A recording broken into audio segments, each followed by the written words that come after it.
श्री राम।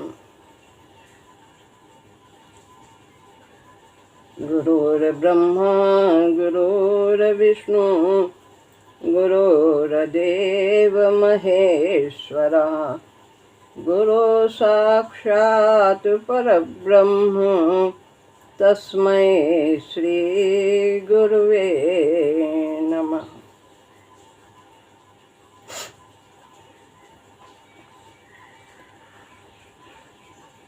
अध्यात्म विकास पूज्य गुरुदेव द्वारा रचित यह पुस्तक का आज 14वां अध्याय आरंभ होता है।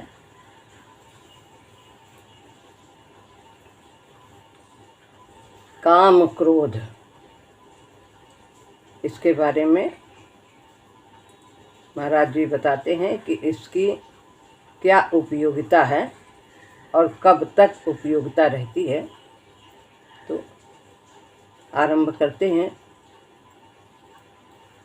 जिस प्रकार से हमने शुभाशुभ तथा दुख और सुख को समझने का प्रयत्न किया, पहले शुभाशुभ हुआ था, फिर उसके पश्चात दुख और सुख की उपयोगिता बताई कि इसका कितना कब तक महत्व है हमारे जीवन में, और अब काम और क्रोध के विषय में बताते हैं। इसी प्रकार से हमें काम तथा क्रोध को भी समझना है। इसमें संदेह नहीं कि हमको इन दोनों का अतिक्रमण करना है, कि इनका काम और क्रोध का, परंतु इनका प्रयोजन क्या है, क्यों ये हमारे आंतरिक प्रवृत्ति में, प्रकृति में ये विद्यमान है, तो इनकी क्या उपयोगिता है। आध्यात्मिक विकास में यह क्या पार्ट खेलते हैं, यह तो समझना ही चाहिए। जैविक जगत में, जीव जगत में, प्राणी मात्र जिसमें है सब, ये सब कामोपभोग का आनंद प्रकृति की ओर से दिया हुआ मूल्य है प्रजनन क्रिया के लिए। तो ये जो इसमें सुख है, तो सृष्टि को बनाए रखने के लिए ये प्रभु की ओर से इसमें जो सुख की अनुभूति होती है, वो इस सृष्टि को बनाए रखने के लिए कि ये इसकी रचना चलती रहे और प्राणी उत्पन्न होते रहें, तो यह व्यवस्था की है। कई जीवों के लिए प्रजनन इतना महंगा पड़ता है कि गर्भाधान करना उनके लिए मृत्यु का कारण हो जाता है। जो अनेक प्राणी ऐसे हैं कि जब वो बच्चे पैदा करते हैं तो उनकी मृत्यु हो जाती है। जैसे मादा बिच्छू है, जब वो अंडे देती है तो पेट फाड़ के देती है, पूज्य मथुरा भैया जी ने बताया,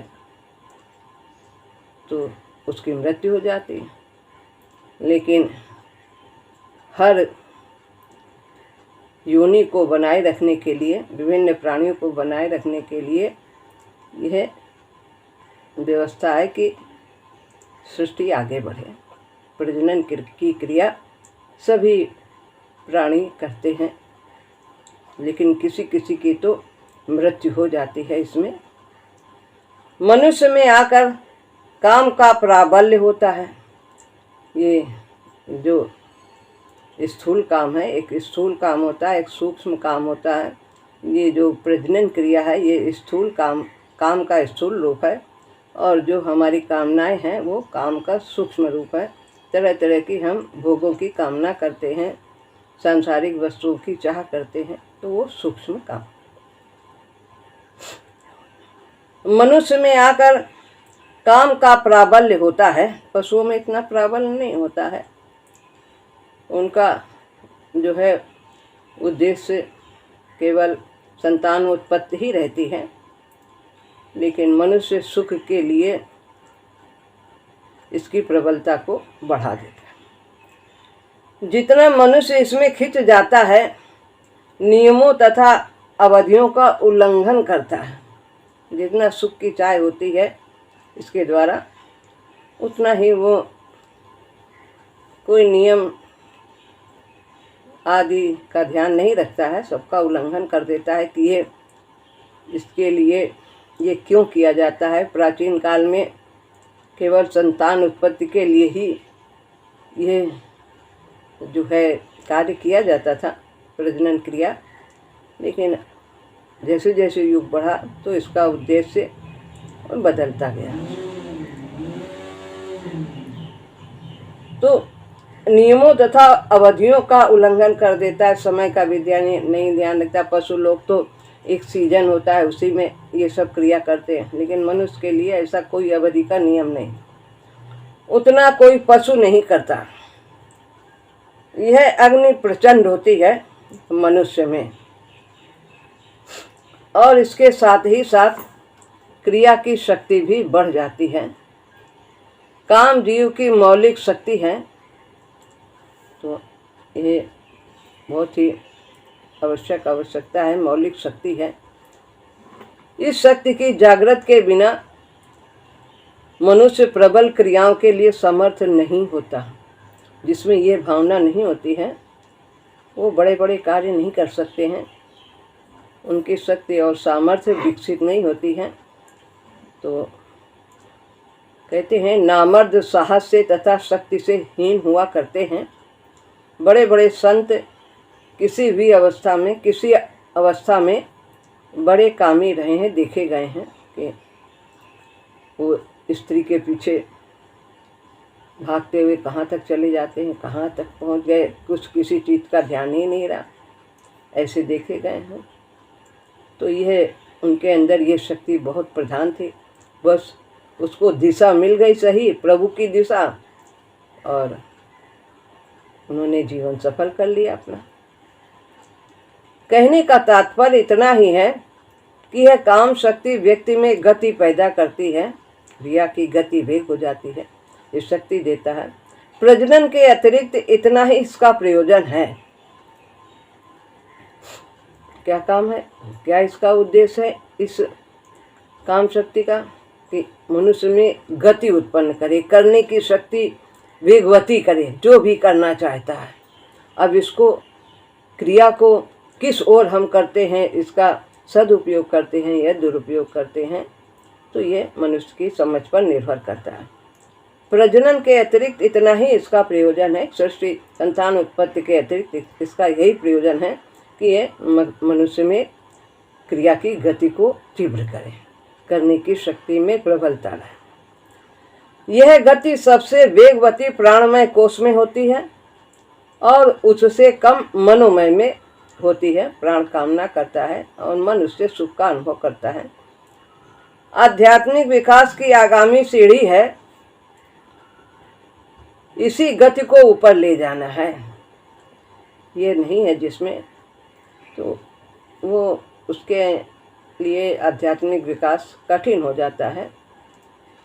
तो जैसे पेट्रोल अगर गाड़ी में ना हो तो नहीं चल सकती, लेकिन अगर है तो ये हमारे ऊपर है, हम उसको कहाँ ले जाते हैं, मंदिर में ले जाते हैं या शराब खाने में ले जाते हैं या जुआ खाने में ले जाते हैं।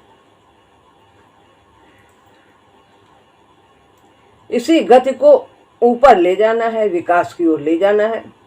जमी हुई शक्ति का विशोधन करना है, इसको शुद्ध करना है। तमो रजस से उसे सत्व में परिवर्तित कर देना है। इस क्रिया करने वालों को ऊर्ध्व रेतस कहते हैं। तो जो इस शक्ति का सदुपयोग करता है तो वो अपनी शक्ति को विकास की ओर ले जाता है। इसको ऊर्ध्व रेतस, ऊपर की ओर चढ़ना कहते हैं।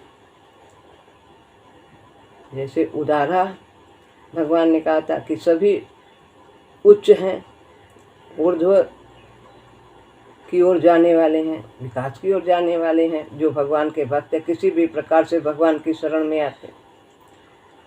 इसी को अंग्रेजी मनोवैज्ञानिक सब्लिमेशन ऑफ सेक्स कहते हैं कि उसका सदुपयोग। क्रोध काम का ही दूसरा स्वरूप है। जब कामना नहीं पूरी होती है तो क्रोध आता है, उसी का रूप है। कामना को रोक लिया, बिल्कुल हम कुछ काम नहीं करते हैं, किसी भी प्रकार का हम कोई संपर्क नहीं करते हैं और कामनाओं को दबा लिया, किसी भी प्रकार की स्थूल सूक्ष्म कामनाओं को, तो वो दबाने से क्या परिणाम होता है कि वो क्रोध उभरता है। वो क्रोध जो है वो काम का ही रूप है। भीतर होने वाली गति में अंतर अवश्य है, थोड़ा अंतर है क्रोध की अवस्था में, परंतु दोनों एक दूसरे के अति समीप हैं।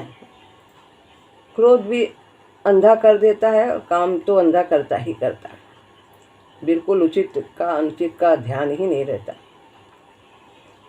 जैसा व्यक्ति का उन्मथन काम वेग से होता है वैसा क्रोध से भी होता है। भले बुरे का ज्ञान नहीं रह जाता, परंतु इन दोनों में काम मौलिक है, इसमें संदेह नहीं है। काम तो मुख्य है और इसके बाद ही क्रोध आता है अपूर्ति में इसके।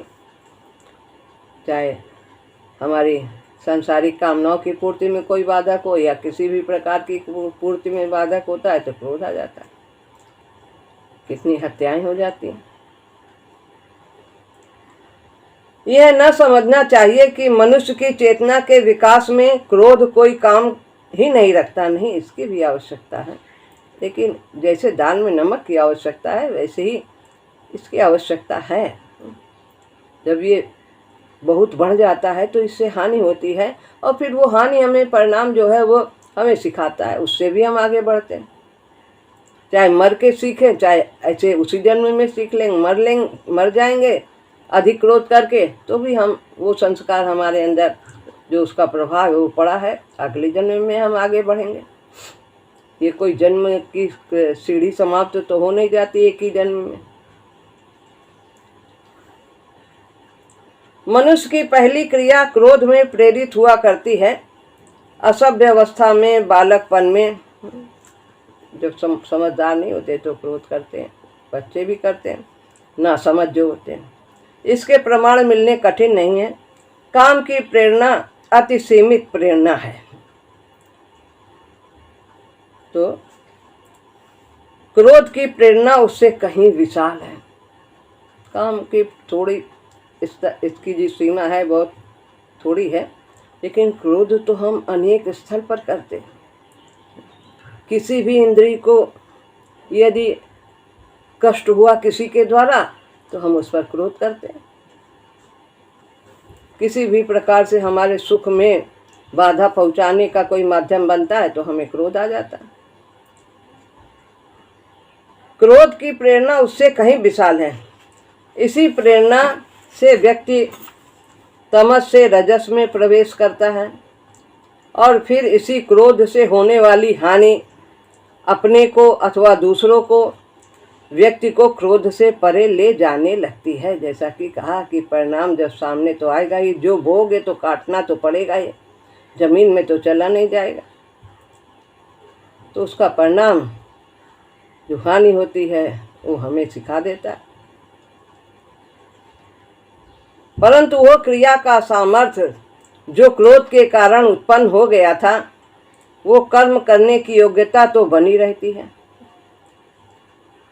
क्रोध में न जाने क्या क्या कर डालते हैं और पूरा सामर्थ्य लगा देते हैं, पूरी शक्ति लगा देते हैं, वो चाहे गलत दिशा में हो चाहे सही दिशा में हो। तो जो हमारी शक्ति प्रकट हुई है, वो सामर्थ्य जो प्रकट हुआ है वो तो बना ही रहता है। अब उस सामर्थ्य को हमें सही दिशा देनी कि हाँ, हम इतना हमारे अंदर सामर्थ्य है कि हम ये कर सकते हैं, तो वो धीरे से फिर रजस से फिर वो सतों में आ जाता है।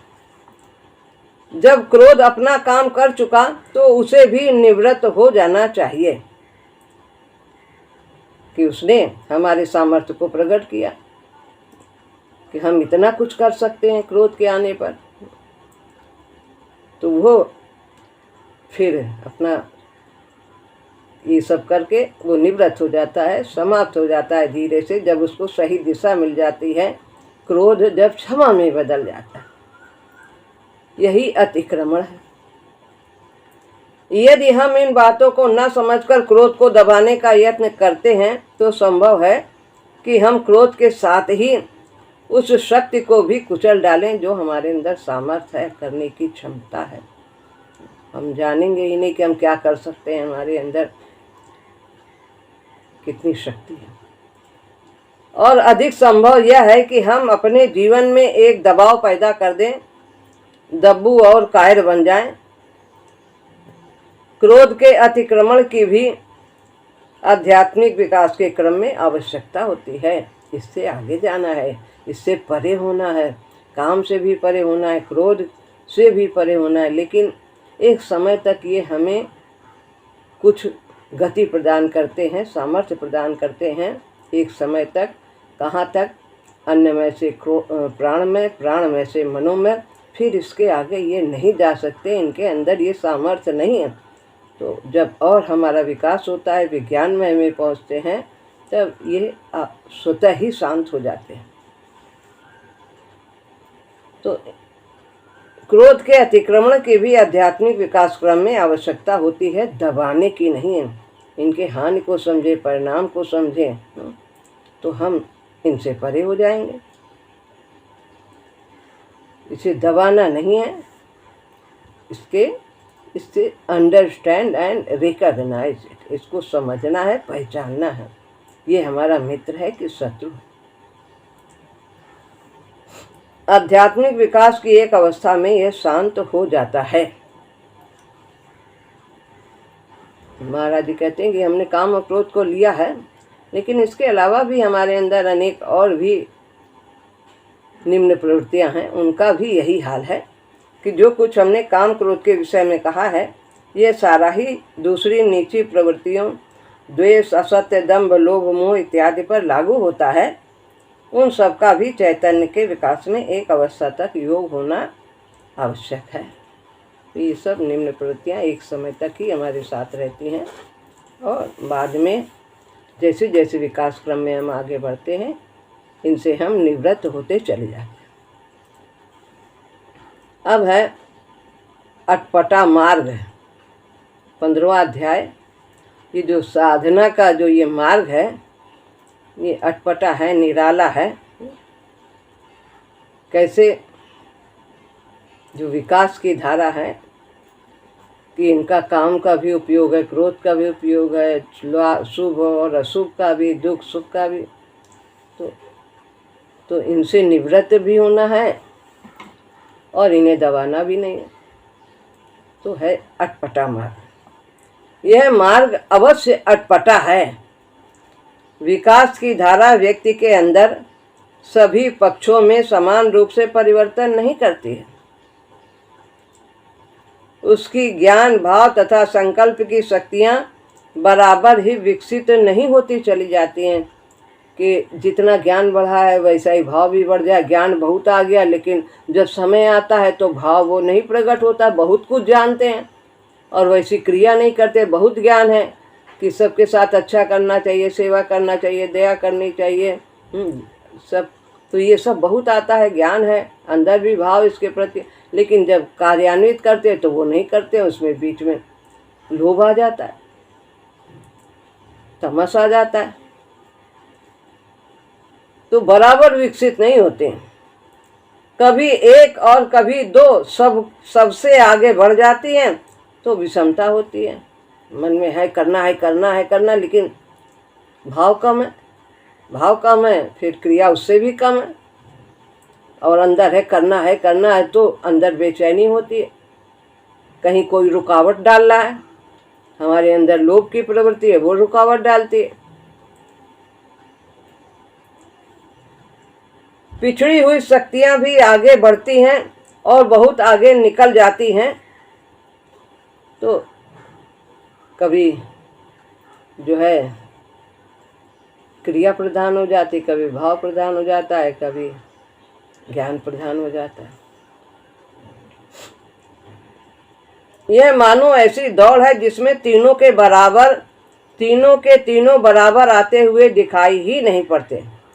केवल मात्र एक को देखकर यह आंकना तो उचित न होगा कि अमुख आगे बढ़ी हुई अवस्था है।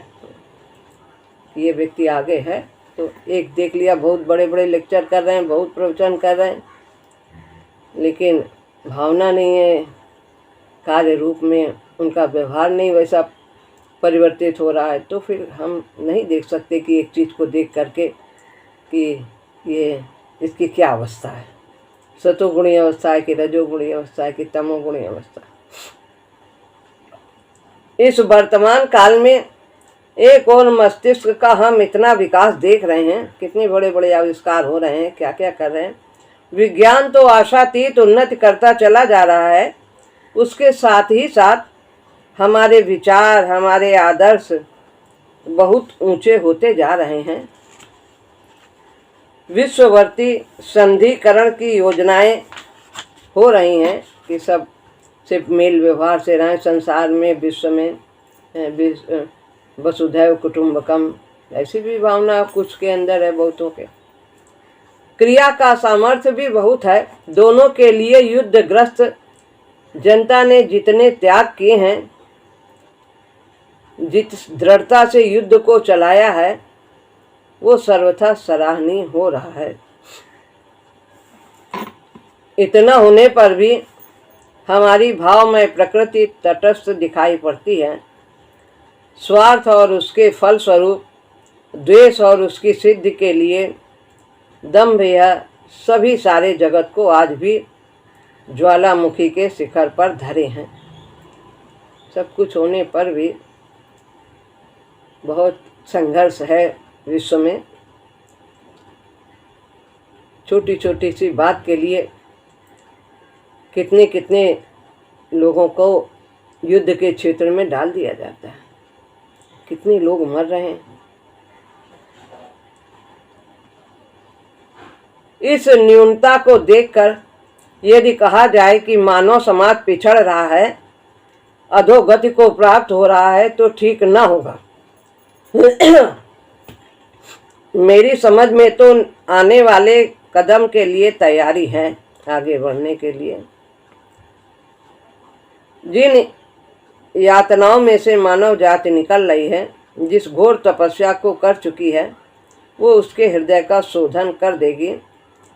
जैसे अशोक ने कितने युद्ध किए और बाद में कितना उनका हृदय परिवर्तन हुआ, और फिर उन्होंने बौद्ध धर्म स्वीकार किया। कितने देशों में उनका प्रचार किया बौद्ध धर्म का। तो इस प्रकार जिन यातनाओं में से मानव जाति निकल रही है, जिस घोर तपस्या को कर चुकी है, उसके हृदय का शोधन कर देगी। यदि इतने से नहीं होगा तो और तपस्या की आवश्यकता होगी, परंतु हम चल उसी ओर रहे हैं, इसमें संदेह नहीं। और समृद्धशाली ज्ञान तथा विकल्प के साथ समृद्ध तथा समुन्नत भाव का सम्मिलन होगा, जरूर होगा, विकास होगा। कितना भी युद्ध क्षेत्र में कूद जाएं, लेकिन एक न एक समय ज्ञान की वृद्धि होगी, तो समझ आएगी और वह आगे बढ़े। परंतु क्या इस बात के लिए कोई प्रमाण है कि मानव समाज इस युद्धमयी तपस्या को करते करते अपने को ही भस्म न कर डाले? निसंदेह इसके लिए प्रमाण मौजूद नहीं है। हो सकता है जीवन समाप्त हो जाए, कितने जीवन समाप्त हो जाए। यदि ऐसा है तो ये विकास वाली बात सारी की सारी ही निर्मूल हो जाती है कि नहीं सीख पाया, मर गया, नहीं उसके अंदर सद्बुद्धि आई, इस जन्म में नहीं आई, आगे आएगी, फिर आएगी, फिर आएगी। द्वेष कभी कभी एक जन्म में नहीं समाप्त होता, उसके लिए कई जन्म लग जाते हैं यदि हम किसी के प्रति द्वेष करते हैं। तो ये इस पर निर्भर करता है कि हमारे अंदर द्वेष की मात्रा कितनी है और दूसरे में प्रेम की मात्रा कितनी है। इस पर निर्भर करता है कि हमारा द्वेष कितनी जल्दी समाप्त होगा। संस्कारी कैसे समाप्त हुआ। राम नारायण और दयाली राम की कथा, 3 जन्म में उनका द्वेष समाप्त हुआ। ये पढ़ा हम लोगों ने किताब, कल्याण थी, उसमें बताया। वो जो थे दयाली राम वो प्रेम करते थे, ये कंफ्यूज है कौन प्रेम करता था कौन। एक प्रेम करते थे और एक द्वेष करते थे, तो उनको 3 जन्म लग गया।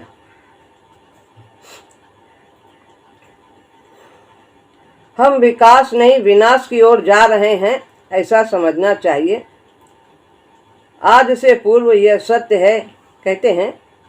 यदि ऐसा है तो ये विकास वाली बात सारी की सारी निर्मूल हो जाएगी कि कैसे विकास हो रहा, मर गया है। हम विकास नहीं विनाश की ओर जा रहे हैं, ऐसा समझना चाहिए। आज से पूर्व यह सत्य है कि इन्हीं कारणों से अटलांटिक का सारा महाद्वीप नष्ट हो गया था, युद्ध की वजह से, और उसके साथ ही साथ उसकी महान सभ्यता समाप्त हो गई थी। यदि ऐसी बातें संभव हैं तो विकास वाली बात कैसे सिद्ध हो सकती है। कैसा विकास है, सब पूरा देश ही समाप्त हो गया, युद्ध में भस्म हो गया, ये कैसा विकास है, प्रश्न उठता है। मानुषी जीवन में हम देखते हैं कि व्यक्ति को एक अवस्था में आकर के शरीर का परित्याग करना पड़ता है, परंतु वो परित्याग उसकी चेतना के विकास को नष्ट नहीं करता है। शरीर छूट जाता है, लेकिन जितना ज्ञान का विकास हुआ, चेतना का विकास हुआ, वो अनुभव उसके पास रहता है, और फिर वो अगले जन्म में उसको लेकर के फिर आगे बढ़ता है। कुछ समय बाल्यावस्था आदि बीत जाती, फिर वो प्रकट होता है। आगामी जन्म में व्यक्ति उसी विकास की ओर आगे ले जाने का यत्न करता है। ठीक इसी प्रकार से जब बाह्य परिस्थिति तथा विकास के साधन किसी मानव समाज तथा जाति के लिए उपयोगी नहीं रहते हैं, तब या उनको बदला जाता है अथवा उचित समझा जाए तो उसको वहाँ से हटा दिया जाता है। पूरी सभ्यता की सभ्यता समाप्त हो गई, भगवान का पूरा खानदान समाप्त हो गया, यादव वंश ही समाप्त हो गया। तो जैसी उपयोगिता है, कहते हैं ठीक इसी प्रकार से जब बाह्य परिस्थिति तथा विकास के साधन किसी मानव समाज अथवा जाति के लिए उपयोगी नहीं होते हैं, तो सब अत्याचारी अहंकारी हो गए हैं, उनको नहीं सुधारा जा सकता है, तो फिर पूरी तरह से उनका अंत कर दिया जाता है। वो सभ्यता ही समाप्त हो जाती है, फिर नए सिरे से फिर नवजीवन प्राप्त होता है। तो उचित समझा जाए तो वहाँ से हटा दिया जाता है। वह विकास जो मनुष्य और जाति चेतना ने प्राप्त किया था वो नष्ट नहीं होता है, नई परिस्थिति में वो आगे बढ़ता है। तो ये अटपटा मार्ग बता रहे हैं कि किस प्रकार जो विनष्ट भी हो रहा है, समाप्त हो रहा है, वो पूरी तरह से समाप्त नहीं होता है। शरीर समाप्त हो जाते हैं, लेकिन आत्मा पुनः नया शरीर धारण करके फिर उस सामर्थ्य को, शक्ति को लेकर के फिर आगे बढ़ती है। जिस प्रकार से व्यक्ति को अपने नए जन्म में बालपन से होकर गुजरना पड़ता है, इससे भी पूर्व गर्भ में विभिन्न विकास क्रमानुगत आकृतियों में से होकर बढ़ना पड़ता है, इसी प्रकार से जाति अथवा समाज को भी अपने शैशव में गत विकास को दोहराना पड़ता है। फिर से वो थोड़ा सा आगे बढ़ते हैं, प्रगति करते हैं और फिर एकदम से उत्थान करते हैं, परंतु इसमें विशेष परिश्रम नहीं पड़ता। समय तथा शक्ति अवश्य व्यय होती है, परंतु इसके बिना कोई दूसरा उपाय नहीं है। जैसे बच्चा पैदा होता है तो एकदम से उसका ज्ञान आरंभ नहीं हो जाता, प्रकट नहीं हो जाता। कुछ समय बाद जो उसके पास ज्ञान है, बुद्धि है, वो धीरे से जल्दी ही प्रकट होने लगती है। गुरु ग्रह गए पढ़न रघुराई, अल्पकाल विद्या सवाय। सब कुछ थोड़े ही समय में प्रकट होने। कब ऐसा होता है, कब किसी समाज अथवा जाति को हटाने की आवश्यकता होती है, इसका निर्णय कौन करता है?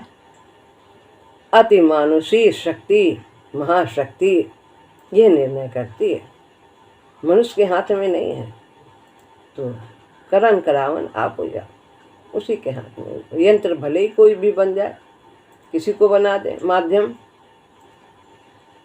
जिसके हाथ में विकास की बागडोर है, मानसी समझ से ये परे की बात है। तो ये सब जो कुछ देखो, सब में योग राम के अनुचित उचित भयंकर भयंकर कोमल, देखो सब में योग राम के।